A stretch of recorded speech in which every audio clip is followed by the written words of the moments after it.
सभी को नमस्कार। एक बार फिर से स्वागत है आपका हमारे YouTube चैनल पर। तो डियर स्टूडेंट, आज हम इस वीडियो में अध्यापन करने वाले हैं कक्षा 6 के पाठ्य पुस्तक सामाजिक विज्ञान की इतिहास की पाठ्य पुस्तक। इसके जो भाग 1 है हमारे अतीत, इसके पाठ संख्या 3 अध्याय 3 आरंभिक नगर। इस पाठ का संपूर्ण सॉल्यूशन इस वीडियो के माध्यम से करने वाले हैं, यानी कि पाठ के प्रश्न तथा उनके उत्तरों का अध्यापन इस वीडियो में हम करेंगे।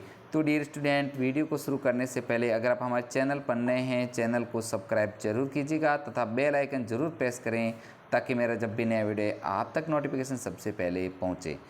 तो शुरू करते हैं अध्याय 3 आरंभिक नगर के प्रश्न तथा उनके उत्तर। देखते हैं, आओ याद करें के तहत क्वेश्चन नंबर 1, पुरातत्वविदों को कैसे ज्ञात हुआ कि हड़प्पा सभ्यता के दौरान कपड़े का उपयोग होता था। तो इसका जो आंसर है हम देख लेते हैं कि पुरातत्वविदों को 7000 साल पहले मेहरगढ़ में कपास की खेती किए जाने के प्रमाण मिले। बहुत ही अच्छी लाइन है। मेहरगढ़ में सबसे पहले कपास की खेती के जो प्रमाण मिले हैं। उन्होंने मोहनजोदड़ो में चांदी का एक फूलदान और तांबे की कुछ अन्य वस्तुओं पर कपड़े के अवशेष भी प्राप्त किए थे। पक्की मिट्टी की बनी तकलियाँ सूत कताई का संकेत देती थी। मोहनजोदड़ो में एक पत्थर की मूर्ति भी मिली जिसमें उसे वस्त्र पहनाए हुए दिखाया गया है। नेक्स्ट साथियों, 2 नंबर क्वेश्चन, निम्नलिखित को सुमेल करो। तो यहाँ पर तांबा, सोना, टीन, गुजरात, अफगानिस्तान, राजस्थान तथा बहुमूल्य प्रत्न कर्नाटक। इसका जो हमने है सुमेल है नीचे यहाँ पर करके रख दिया है। ये आज के सामने आपको मिलान करना है। जैसे तांबा है, जो तांबा को आपको मिलान करना है राजस्थान से, सोने को मिलान करना है कर्नाटक से तथा टीन अफगानिस्तान से तथा बहुमूल्य पत्थर गुजरात से। इस प्रकार इनको आपको इन धातुओं को मिलान करना है। नेक्स्ट है अगला क्वेश्चन, हड़प्पा के लोगों के लिए धातुएं, लेखन, पहिया और हल क्यों महत्वपूर्ण थे। बहुत ही अच्छा क्वेश्चन है। हड़प्पा के लोगों के लिए धातुएं, जो लेखन, पहिया और हल क्यों महत्वपूर्ण थे। तो उत्तर है, हड़प्पा के लोगों के लिए धातुएं, लेखन, पहिया और हल कई कारणों से महत्वपूर्ण थे। इन चीज़ों को वह दूर दूर से आयात करते थे। वे तांबे का आयात ज़्यादातर राजस्थान से करते थे। धातुओं का प्रयोग बर्तन और आभूषण बनाने के लिए किया जाता था। उस समय हड़प्पा के लोगों की अपनी ही एक विशेष लिपि होती थी। हड़प्पा से मिले अवशेषों में इस लिपि के बड़े बड़े अवशेषों को खुदा पाया गया है। इस प्रकार की लिपि मोहरों पर छिपी मिलती थी। हड़प्पा के लोग पहिए की सहायता से गाड़ियों को खींचते थे। वे इसकी सहायता से मिट्टी के बर्तनों को गोल करने का काम भी करते थे। ज़मीन की जुताई के लिए हल का प्रयोग एक नई बात थी। उस समय के हल तो नहीं बच पाए क्योंकि ये हल प्राय लकड़ी के बने होते थे। सिंचाई के लिए हल का प्रयोग भी किया जाता था। पक्की मिट्टी से बने खिलौने बच्चों के खेलने के काम आते थे। नेक्स्ट आगे आओ चर्चा करें। इसके तहत जो 4 नंबर क्वेश्चन है, इस अध्याय में पक्की मिट्टी, टेराकोटा से बने सभी खिलौनों की सूची बनाओ। इसमें से कौन से खिलौने बच्चे को ज़्यादा पसंद आए। तो उत्तर है इसका, हड़प्पा के लोगों ने पक्की मिट्टी के अनेक खिलौने बनाए थे। इन खिलौने में खिलौना गाड़ी, खिलौना हल, पशु पक्षियों के नमूने प्रमुख थे। बच्चे भी इन खिलौनों को देखकर बहुत खुश होते थे। उन्हें यह खिलौने बहुत पसंद आते थे।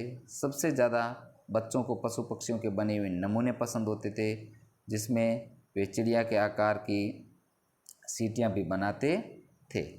नेक्स्ट आगे 5 नंबर क्वेश्चन, हड़प्पा के लोगों की भोजन सामग्री की सूची बनाओ। आज इसमें से तुम क्या क्या खाते हो, निशान लगाकर बताओ।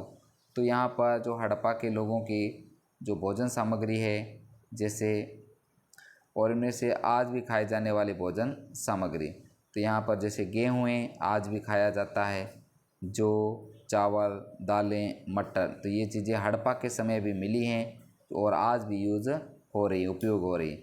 जो आगे है तिल, सरसों, फल, मछली तथा हिरण आज नहीं खाया जाता, जबकि उस समय भी।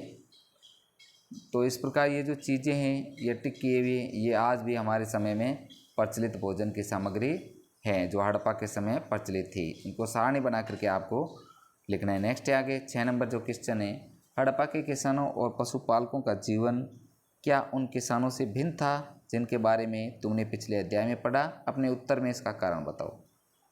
तो आंसर है हड़प्पा सभ्यता एक नगर प्रधान सभ्यता थी। पहले के किसान और पशुपालक स्वयं के उपयोग के लिए खेती का उत्पादन करते थे, जबकि हड़प्पा में रहने वाले किसान और पशुपालक अन्य शिल्पकार के लिए खेती का उत्पादन करते थे। हड़प्पा के किसान कृषि उत्पादकों को गाड़ियों के द्वारा भेजते थे, जबकि पहले के किसान ऐसा नहीं करते थे। उनके पास ऐसी सुविधाएं ना के बराबर थी।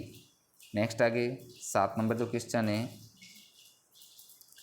अपने शहर या गांव की 3 महत्वपूर्ण इमारतों का ब्यौरा दो। क्या वे बस्ती के महत्वपूर्ण इलाके में बनी? इन इमारतों का उपयोग किस लिए किया जाता है? तो यहाँ पर अपने गांव या शहर की 3 इमारतों के बारे में आपको ब्यौरा देना है। तो यहाँ पर जो विद्यार्थी स्वयं अपने गांव या शहर के अनुसार इस क्वेश्चन का हल करने की कोशिश करें। नेक्स्ट आगे 8 नंबर जो क्वेश्चन है, क्या तुम्हारे इलाके में क्या कोई पुरानी इमारतें हैं? पता लगाओ कि कितनी पुरानी और उसकी देखभाल कौन करता है। तो इसका जो आंसर भी विद्यार्थियों आपको स्वयं करने की कोशिश करनी चाहिए। तो साथियों, इस प्रकार हमने इस वीडियो में जो कक्षा 6 की सामाजिक विज्ञान यानी कि हम इतिहास की जो पाठ्य पुस्तक हमारे अतीत, इसका जो चैप्टर संख्या 3 आरंभिक नगर, इसका संपूर्ण सॉल्यूशन इस वीडियो के माध्यम किया है। साथियों, आपको ये वीडियो कैसा लगा? वीडियो अगर अच्छा लगे तो वीडियो को लाइक तथा शेयर जरूर कीजिए ताकि हमें मोटिवेशन मिलता रहे। साथियों, आज का वीडियो इतना ही। मिलते हैं नए नेक्स्ट वीडियो के साथ में। वीडियो देखने के लिए आपका दिल से धन्यवाद।